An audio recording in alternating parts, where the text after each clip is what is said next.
If you stay in your comfort zone, that's where you will fail. You will fail in your comfort zone. Success is not a comfortable procedure. It is a very uncomfortable thing to attempt. So you got to get comfortable being uncomfortable if you ever want to be successful. Start putting some pressure on. Put some pressure on yourself. Get out here and get about it. Look, I'd love to sugarcoat this thing for you. I'd love to tell you, look, you can go out here and get rich, do a couple of things. That ain't happening. You got to get real doggish. You got to get downright funky if you want to make it. Now, like I was telling you before, if you want to be ordinary, you ain't even got to listen to me. Just go on about your business. If you think ordinary's cool, ain't no problem. It's some really, really wonderful ordinary people. But if you are sitting in this room and you have extraordinary aspirations, then you're going to have to do extra. You put extra on top of on ordinary and you come up with extraordinary. It's no other way. I'm sorry, but here's the fact. All of you have extraordinary capabilities. All of you. You have to decide if you are willing to do the things to put you in that category. Rich people don't sleep 8 hours a day. That's a third of your life. It ain't but 24 hours in a day. You cannot be sleep 8 hours a day. You can't live in LA and wake up at 8 o'clock in the morning. It's 11 o'clock on the East Coast. The stock market been open 2 hours. They already making decisions about your life and your ass was asleep. The Bible says, he who loves to sleep and the folding of hands, poverty will set upon you like a thief in the night. He who loves to sleep and the folding of hands, poverty will set upon you like a thief in the night. I'm gonna ask you one question, I'm gonna go. How many of you in here know somebody who loves to sleep? Who knows somebody that loves to sleep? Let me ask you something. Ain't they poor? Long as you don't be what God made you to be, that's the devil's only mission. So he's gonna throw opposition in it. And along the way, I don't care who you are, whatever you pursue, you're gonna have opposition. But your goals and dreams have to be bigger than your problems. And I always just kept big aspirations and dreams. And then when I ran into problems, and I ran into some big ones. You know how you old people say, I ain't got no problem bigger than my God? Well, I didn't. And even though it was times I felt like giving up, I still just, somehow, man, I remember all the scriptures my mother used to teach me when I was a little boy. They used to come tumbling back in my head. I was homeless, living in a car for 3 years. I just kept the faith, man. First of all, somebody sent me a plaque one time that I keep on my desk now. The plaque said, if you're going through hell, keep going. I mean, why would you stop there? You know, I was in hell, so why stop now? If you're going through hell, you should keep going, because to stop now, you in hell, right? And so I've always had that mindset to, if God wakes you up again, and like every day he wakes you up, it's a sign from him that he ain't through with you yet. It's a sign from God that he has more to give you that you haven't received yet. So every day you wake up, I don't care what your situation is, you got to go, okay, wow, he got something else for me. Because the moment he's through with you, you ain't going to wake up no more. That's for real. And so as long as he woke me up, I kept saying, well, maybe today is the day. And I messed around and one of them days came. You don't have faith, man. I got to tell you, it's just, I don't even know how you're going to make it. I don't know what you're going to do, because when you get to them crossroads, what do? And you're going to have a lot of crossroads. Everybody that's on a mission in life to achieve a goal has a Deion Sanders. We were talking prime time one time. He said you have a turn back moment. Everybody on the way to where you're trying to get to, you have a decision, and one day you can go forward or you turn back. The problem is the average person turns back from their dream.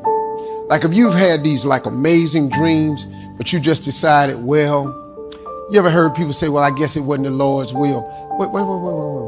How do you know what the Lord's will was? You know, if God puts a vision in your head, it's because he has something for you.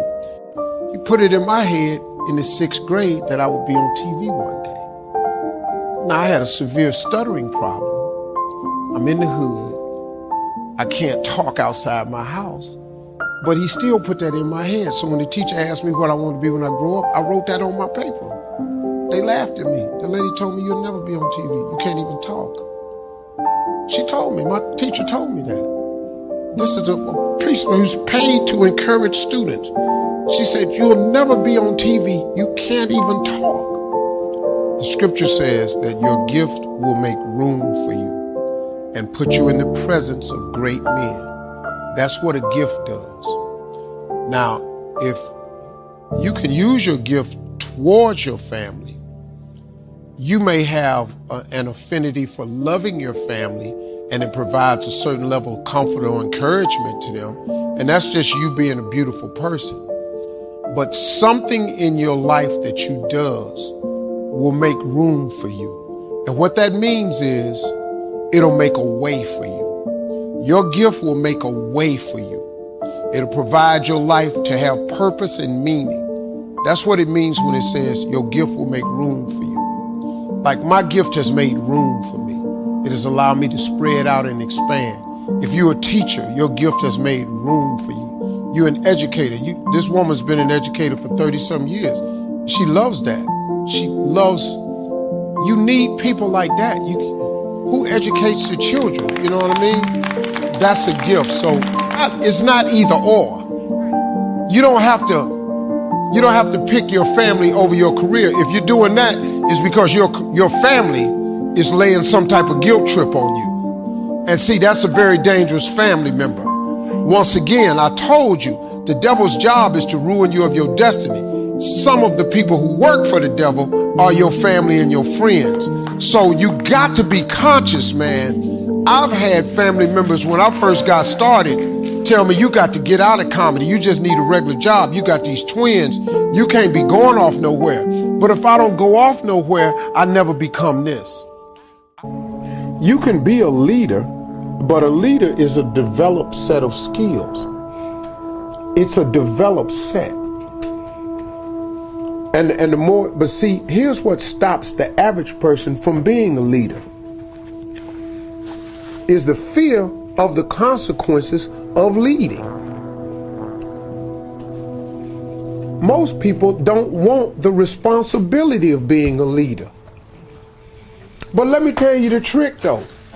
The responsibility and ramifications and consequences of being a follower is more dire and more severe.